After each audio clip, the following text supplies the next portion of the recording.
Yeah, what is the problem that is happening right now with Christian apologists and the Pentateuch, the documentary hypothesis of the Bible? You can see the sources at work there. That everyone, without a shadow of a doubt, agrees with. They just argue over the minutia detail of what is what.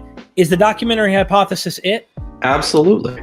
So let's talk about Christian apologist. I was a minor version of a Christian apologist. I was working under a guy named Thomas McCuddy at a small little, school here in North Carolina. And Thomas McCuddy was kind of a disciple of people in the vein of Ravi Zacharias and guys like that. I'm not saying that they owned any massage parlors. I'm just saying that, they worked in the same vein. I know that was definitely I shouldn't laugh. I really shouldn't. You shouldn't. I know it's silly. But seriously, these apologists seem to be performing confirmation bias on everything that they have to, of course, defend what's sacred to them, and that is the Bible. And so the documentary hypothesis, especially the renewed versions, seem to better make sense of the sources that are in the Old Testament, development of the Pentateuch and whatnot. And so I found your channel. I was recommended to it by Camille Greger, and then, of course, my friend Stephen Nelson, and they both love paying attention to the McPologist, the McGrew, McClatchy. These are Christian apologists. And then, of course, we see Michael Jones from Inspiring Philosophy. They're always putting out something to try to get the skeptics to look like they're just fabricating evidence. They don't know what they're talking about. And you dealt with the documentary hypothesis. So I said, please, Dr. Davies, come on. Let's deal with this. I didn't say Dr. Davis because I didn't know you were a doctor, but notice how I anachronistically did that. That was an anachronism. Anyway, what do we have? What's the problem that we have going on? Sorry, can you repeat that? Yeah, what is the problem that is happening right now with Christian apologists and the Pentateuch, the documentary hypothesis? Okay, so I mean, there's lots to unpack here. So I'm just gonna go. And I think, for me personally, it's in the construction of the Pentateuch, in the documentary hypothesis, that I really started to push my own personal beliefs as a Christian in another direction entirely. And I think for apologists and for evangelicals, it's a very strong direct challenge to the doctrine of inerrancy, and that's why it's something that they feel the need to defend against, to attempt to counter explain. Problematically for them, though, the evidence, and I hoped I showed that in particular in my last video, the evidence is just so strong. And I mean, even in that video, I was frantically trying to cut it down and still ended up with an hour of material. And I was just feeling like I'm just barely scraping the surface here of everything that I could say about why scholars find it so compelling. And I think something that that tends to get lost too. You could totally see, even just reading your English translation of the Bible, you can see the sources at work there. I mean, I assume you've gone through this and you've seen it, right? But what I find is that it's not as easy to see it as it is when you're looking at the Hebrew text too. Because English translators will make choices with regards to how they render certain words or certain phrases, and they're not always consistent in doing so. And so one of the things I wanted to do, in particular in that last video, was try and show that, from a perspective of the Hebrew text in particular, how there's things that you don't see in the English that show me or show another Hebrew reader that, yeah, I mean, there's really a dramatic difference between what's happening in this source, P, the priestly source, and in this source, J, the Yahweh source. When I teach Old Testament, and when any class in the Old Testament, something that I'm very deliberate in doing is in ensuring that the names for God, Yahweh, Elohim, El Shaddai, are not translated into their English counterparts. It's very important to retain those when teaching the text, when reading the text, because, as you know, because of the rabbinic sensitivities to the name of God, it sort of was inherited by the first English translators and the reformers, who made the choice when translating the Tetragrammaton Yahweh, decided to render that into English as the Lord in all caps. So all of our English Bibles, wherever it says Yahweh in the text, it says the Lord. And growing up in the church, growing up in evangelical, I mean, this is the sort of thing that I just never paid any attention to, and I never noticed. And it just looked like a different way of referring to the same God when it's just not. These are. I guess, I mean, yes, it's a different way of referring to the same God in Hebrew, in a sense, but the whole rationale behind that is just completely lost in our English translations of the text. Huh. So, and there is actually, like, there's passages in the Hebrew Bible where people will refer to God as Lord, Adonai. So it's one of those things. I decided this early on, when I'm teaching classes, I am going to insist on this. When my students write papers, I'm going to insist on this. Identify God properly as the text identifies him. So either as Yahweh or as El or as Elohim. And I find that that's one of those things where it's sort of like a first step in helping you to see the differences in the sources. But it's one of those things that's just also really easily glossed over. So real quick, in the vein of this, the documentary hypothesis is one. I got one question on that. And then, of course, the names of God seem to be the older way of explaining the different sources. And it's not the only way, even though that may play a role to some degree on, are we looking at priestly? Are we looking at a Deuteronomic? Are we looking at, what are we looking at?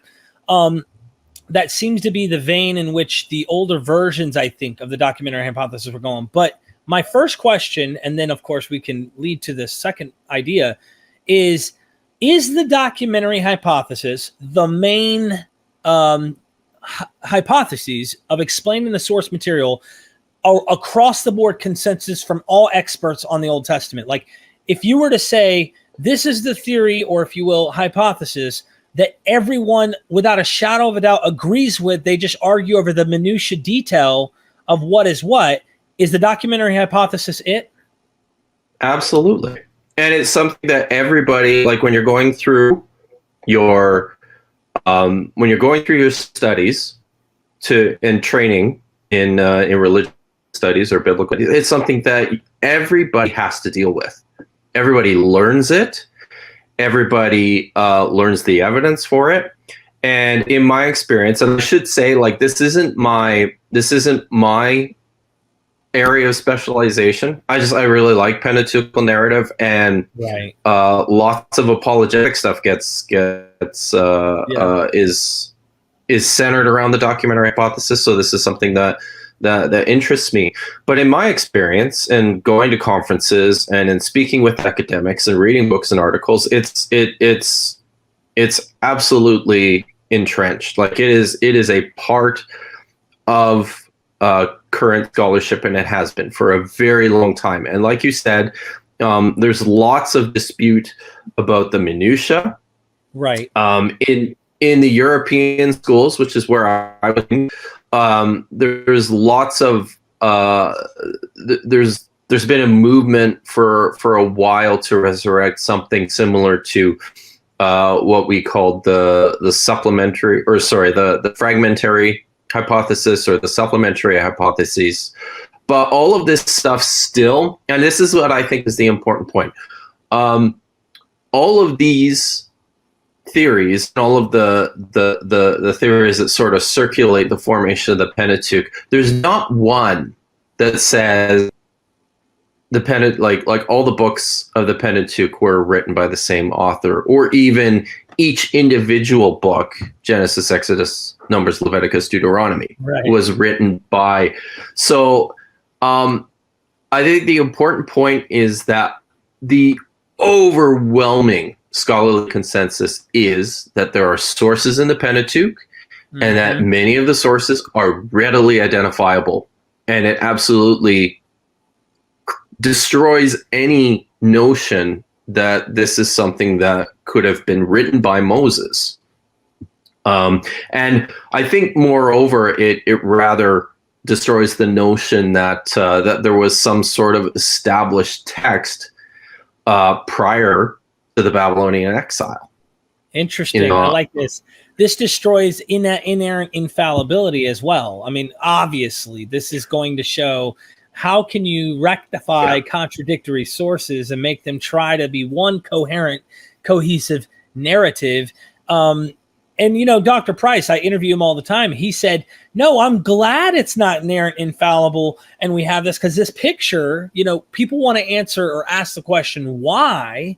You know, why would they put two of these things together that are contradictory? And one speculative explanation is, well, look, they saw multiple traditions as sacred, so they kept multiple traditions. It wasn't an issue for the redactor to put this stuff together like we think today. Oh, no, it must make absolute logical sense. The Ishmaelites and the Midianites could both sell Joseph, and like, you know, like they didn't think that way. And so maybe that thinking, we aren't thinking like they thought. And it's important to try and understand why the redactors would do this, what's going on. Oh, totally. What are these apologists doing? I've heard Dr. Michael Heiser, I've interviewed him on my channel before on his book, Demons.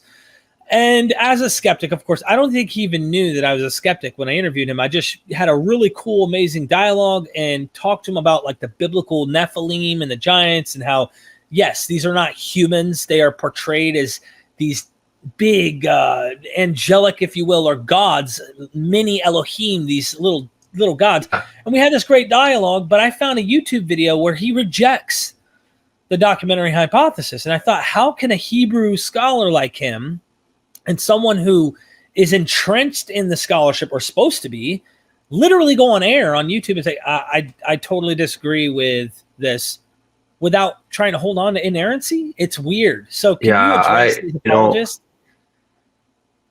I saw that in, and that was news to me too. That was a surprise when I saw that in your video about Heiser. And I think what it comes down to, like, when you read some, this is a fairly popular textbook used in very, very conservative schools for teaching the Old Testament, right? And what they tend to do is they spend a lot of time developing counter arguments to the documentary hypothesis, which center on the literary construction, or the literary artistry, or the literary features of the text, which would suggest that it's a unified document. And in my experience, most of this comes from the fact that somebody did at some point in time put these things together and had to make a bunch of decisions. about what to include and what to. I mean, because they couldn't include everything. You brought up the Joseph story as a great example where you can see the two different sources at work, and not in just the selling of whether it was the Ishmaelites who sold to whom Joseph was sold, or the Midianites. You'll notice in one story, Joseph's father is consistently called Jacob. In the other story, he's consistently called Israel. You know, one story is about Joseph, who has these fantastic dreams of grandeur. The other story is about Joseph, who has this technicolored garment that his father gifted to him. So both stories are about the jealousy of his brothers, but when you smash them together, it becomes like super jealousy. It's so like there's all these extra things.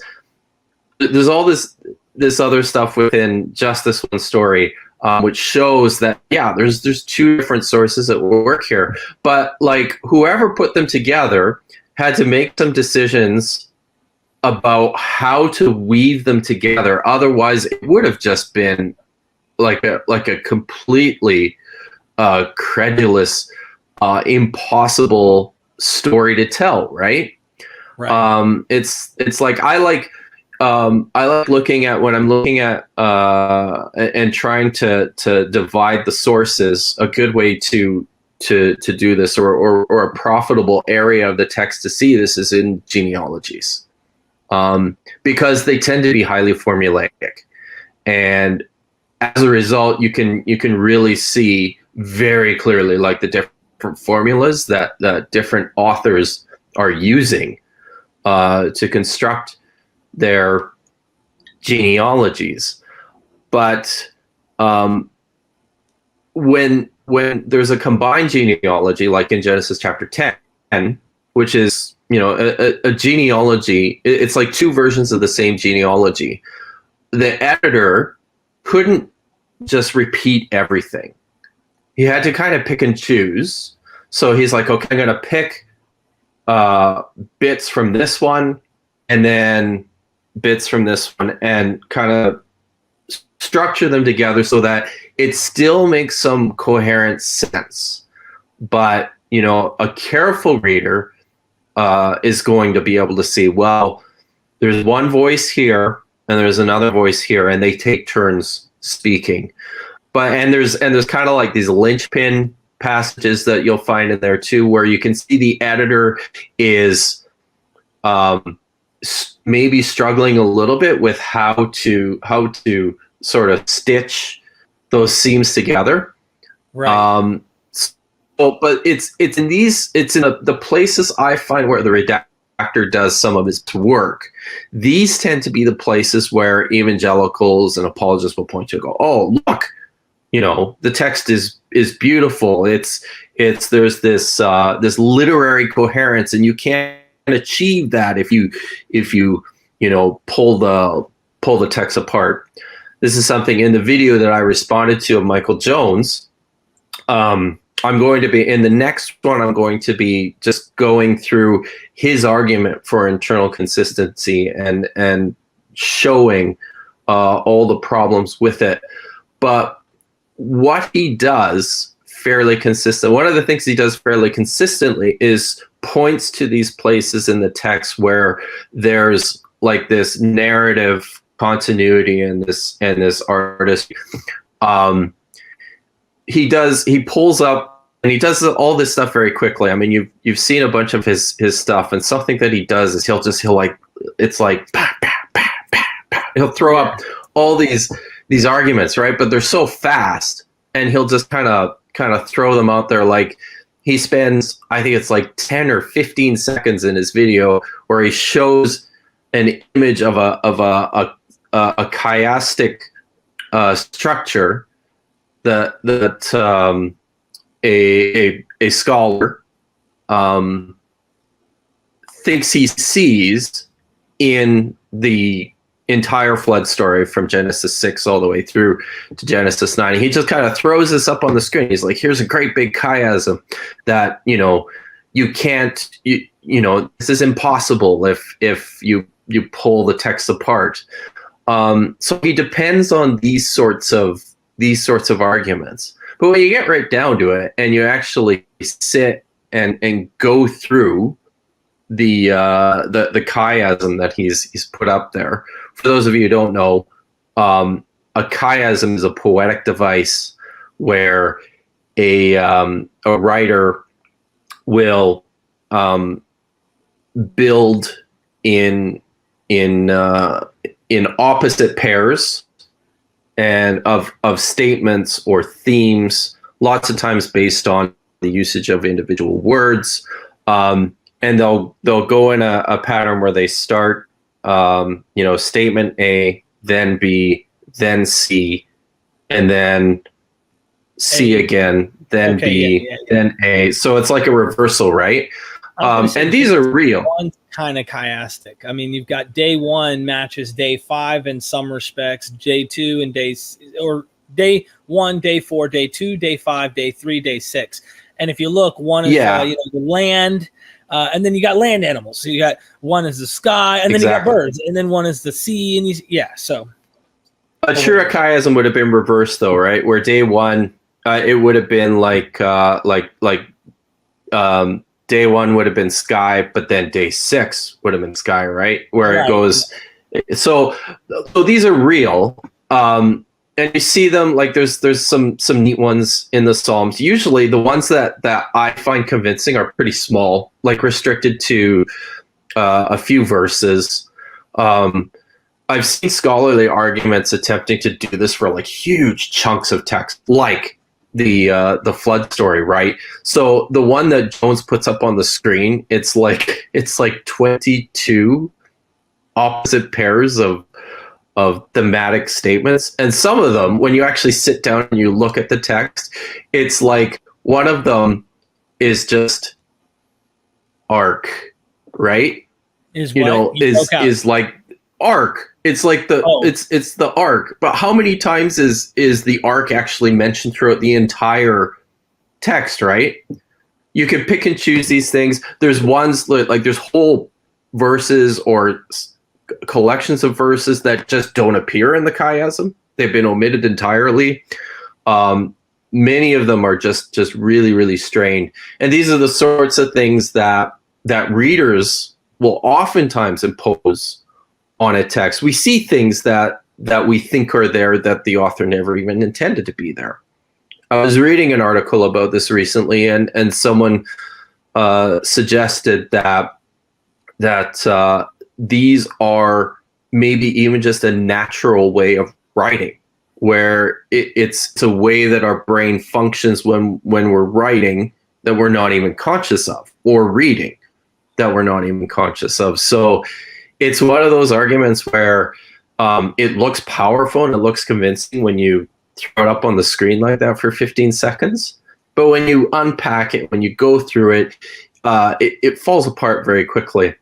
So the other thing that he tended to do in his video of showing internal coherence, you'll notice that I think it was like if he had like 15 individual points, I think like 10 of them were restricted Genesis 3 and 4. Now, Genesis 3 and 4 were part of the ongoing narrative that was being constructed by the Yahwist. It's the same author. Of course there's coherence and unity there. But I think it demonstrates that either, and I know that this was a surprise to me too, when I was watching your channel, you said that you saw somewhere that Jones made a statement about not even knowing what the documentary hypothesis was. I think it was there was a guy, and I don't want to say Jones, but it doesn't sound like he really knows what it is either, because if he did, I don't know if he would be so.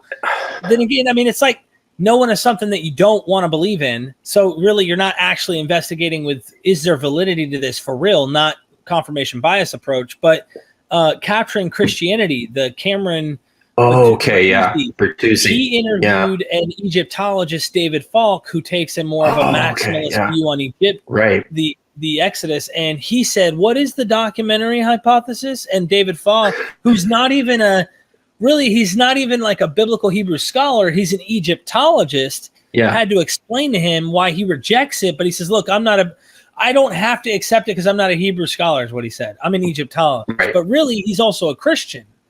So he's like, let me avoid that documentary hypothesis thing. It sounds like this is the death blow to Christian harmonization that no one, or not just Christian, I mean, I'm sure Orthodox Jews that practice this kind of harmonious, look at the rabbis, how they've been affected. Joel Baden wrote this in his book, and Professor Joel Baden was saying, look, the rabbis have been trying to figure out this problem for a while and still keep the text to, it's so. In very, very creative ways. Yeah, so the Ishmaelites are in Kings. They look like these. They look like the Midianites. So technically, they're the Midianites too, or like weird stuff. That's like, really? Oh, totally. So, but what it's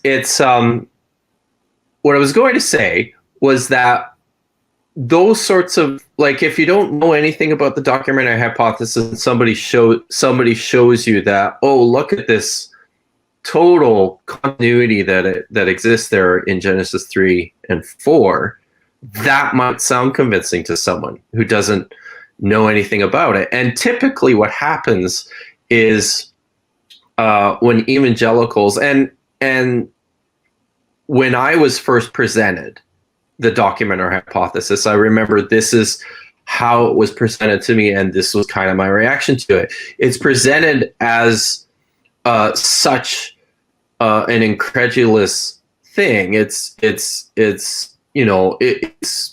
presented as absurd in the first place. When Jones briefly talks about it in his video, he does so in the most hackneyed way possible to sort of construct this ridiculous straw man, like, well, you've got these, wherever it says Yahweh, that's a Yahweh passage, and wherever it says Elohim, that's an Elohim passage, and then you have priestly stuff, and then you have Deuteronomy, and bang, that's the documentary hypothesis. No, that's not it. That is the most simplistic, ridiculous description of the documentary hypothesis that you could possibly make. So when people come to the text with this, like, this is what the theory is, and they see something that says, wow, look at the literary artistry between Genesis 3 and 4. Well, surely that must totally debunk it. So, yeah. And it's something. The same author or whoever this source is the same thing. So that doesn't.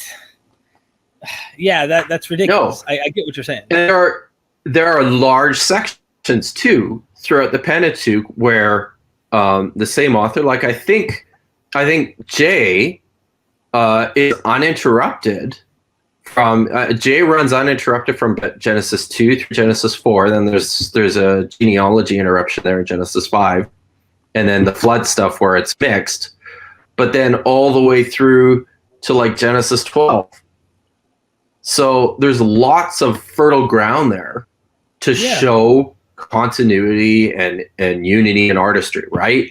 I think it's interesting too with Genesis 12, and you can tell me Genesis 12, and I believe it's Genesis 16, you have the same narrative being rehashed about you're going to be a father of many nations and the blessing. Yeah. It's like, why are you saying this again? Like, didn't we hear this in the last, before the commercial break, in the last, it repeats itself.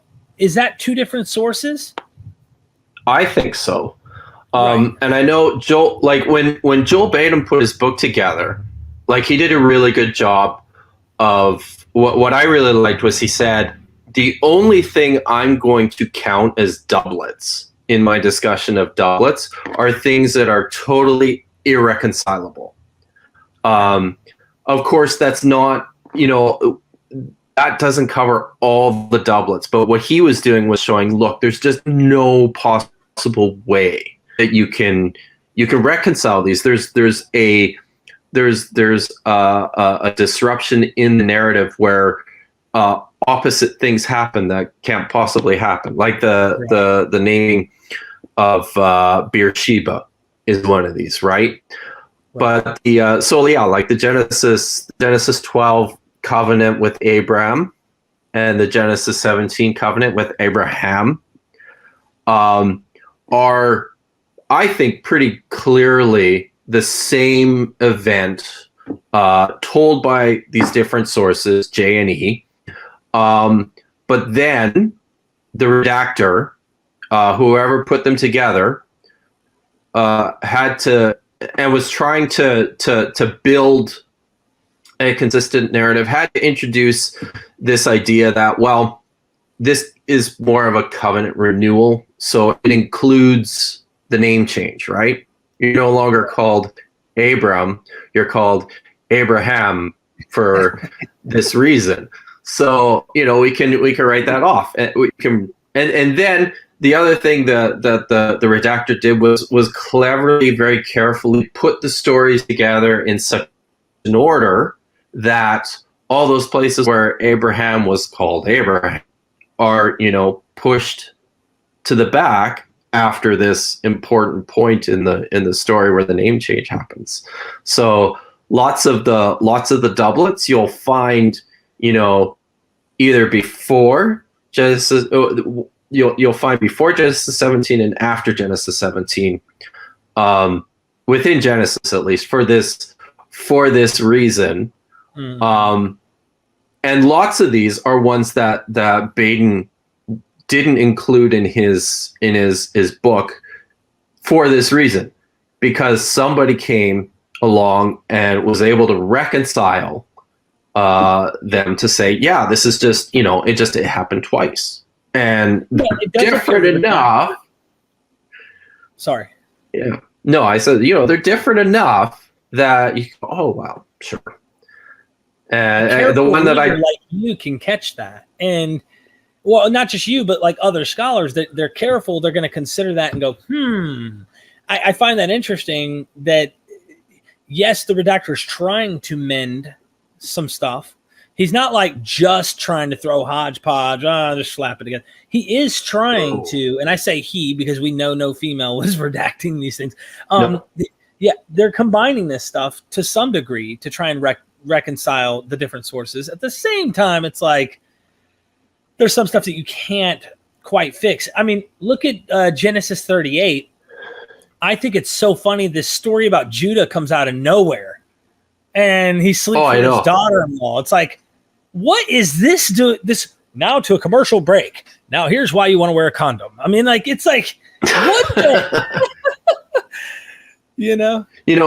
That's an interesting story. That one, I'm gonna go on a little bit of a tangent here. When I've taught this, when I've taught Intro to the Old Testament, I've actually pointed to that story as part of a discussion about royal propaganda. I don't know if you're familiar with this. I'm not. Are you? No. Okay. So take a look at the story of Tamar and Judah in Genesis 38, and then take a look at the Davidic cycle, what's called the what are commonly called like the ascension narratives in, I think it's 2 Samuel, and it's the story essentially of David's sons. First there's Absalom, who tries to take the throne, and then there's is it Adonijah, who rapes his sister, the sister's name, who's Tamar. But I don't have it before me, but I've done this before where, and I read a paper about this a number of years ago, where somebody made a pretty compelling case that this story from Genesis 38 was like a critique of the royal family because of all this nonsense that was taking place with David's sons. And there's a clear correlation between the names. You've got the same victim Tamar appears in each one. Judah goes up with his friend, who's called, I believe he's called Hiram. And the strongest alliance that David and then Solomon had was with the Tyrians, whose king was Hiram. And the name of the first of Judah's sons, who failed to take up his duties and impregnate Tamar. His name is Shelah, and in Hebrew, that looks a lot like Solomon, Shalom. So there's a name correspondence that runs throughout the story, and it's a neat way of saying, maybe this is a story that was told kind of tongue in cheek about what was going on in the palace, and was passed down over generations, and then whoever was putting this stuff together needed, well, what do I do with this? I don't, just throw it in here because it seems to fit temporally. I don't know. So yeah, maybe they didn't want to get rid of it. Maybe they wanted to keep it, and they don't want to get rid of anything. Right. And this is an interesting note. I want to make a jab at some people that I know real quick. These aren't the fundamentalist Christians that are trying to harmonize the Bible continuously with the rejection of the documentary hypothesis. But there is a group of people I will leave unnamed. Ultimately, they think that Genesis, prior to the giving of the law on Mount Sinai, is really a secret code. The whole thing is a secret code for later Israel's history after the exile. Now, it's clever because, sure, there's anachronisms. Sure, like even in this narrative, let's suppose what you just said is actually the case. Then there maybe is an anachronism narrative that's taking place in the Genesis story. We know that, for example, with the Tower of Babel. If this is a ziggurat, which it may be, we have Babylon on the scene. Okay, so we're probably in the Babylonian exile when this Genesis narrative is at least taking place, at least then or after that. And I say that to say, they propose, the whole thing is just like really a secret code for later Israel's history, whereas I said, isn't it more plausible that it is narrative? It's playing a narrative of origins, the creation, pre-antediluvian stuff. Like it's really telling you a story, not suggesting it's historical, but that it's telling you a story, probably borrowing from other literary motifs, the Mesopotamian flood myths, who knows, to create and concoct a narrative, a pre-diluvian narrative, all the way down to how God chose them among all the nations of the earth. And these guys won't allow Genesis to be cosmological. They don't, because they have these other presuppositions. They think that sure, no non-Israelite could ever play a role in the narrative. I mean, I could go on and on. They literally go so far as to suggest that the Gentiles in the New Testament are Israelites. They cannot allow an outsider or a non-Israelite to be part of the narrative. They're part of what's called two-house theology. So anyway, that's a new one. I was unaware of these guys. Yeah, so, they avoid the academia, it seems. Yeah. Wow. So, but it's for a lot. I mean, the Bible kind of invites this sort of stuff too, right? Like this is, and we're conditioned to read it in a way. Sorry, you can probably hear my dog barking like crazy in the background. Yeah, no, you're good. My wife's cheer for the dog. No, I'm just kidding. My wife's a dog trainer, so we usually have like 4 or 5 here in the house. But that's fine. No problem. So I don't know that, but I do have a skill you might like. And now my Alexa is also joining the conversation. That's awesome. Let me mute Alexa. There we go. In order to deal with it, and this is something that I'm tired of bad apologetics. Right. It's been something that for a long time I have been just really, really frustrated by. I taught at a Christian university for a number of years. When I was doing my PhD, I had a position as a teaching assistant working with an apologist, teaching courses in worldview, and he had like a special seminar set up for like the best and the brightest of his students.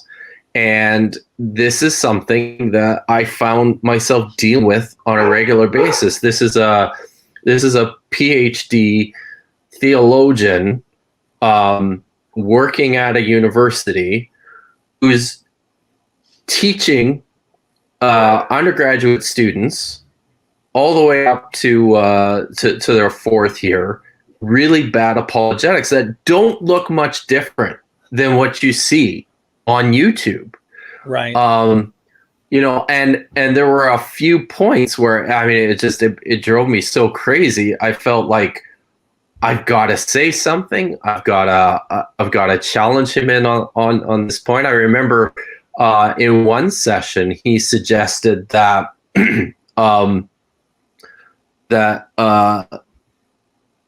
Hellenistic philosophy is something that developed after or you know, developed completely outside of the biblical world, and it's something we should totally reject, and it's been imposed after the fact on the biblical text. And I'm going, that is just patently false.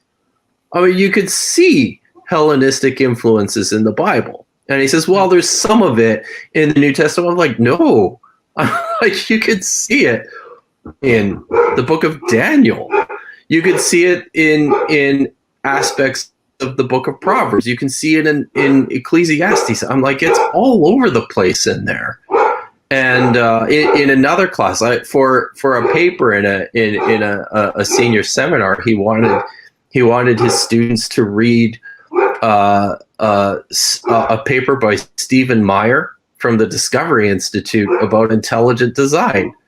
And I'm like, why are you propagating this nonsense when in the building next to us, the biology department is teaching evolution?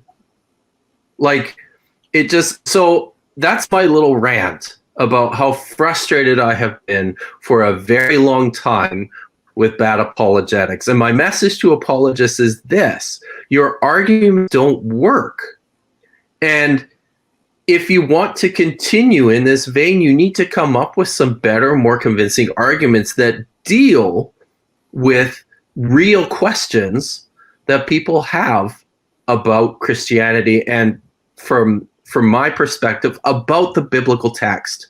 Because something that bad apologetics doesn't just ignore the issues with the biblical text. One of the things that it does, I think, is really robs it of what's awesome about so much of the biblical text.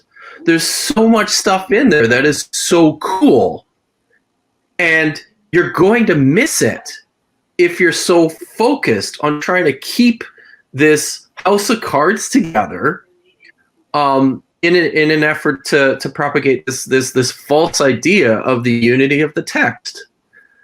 So just stop it.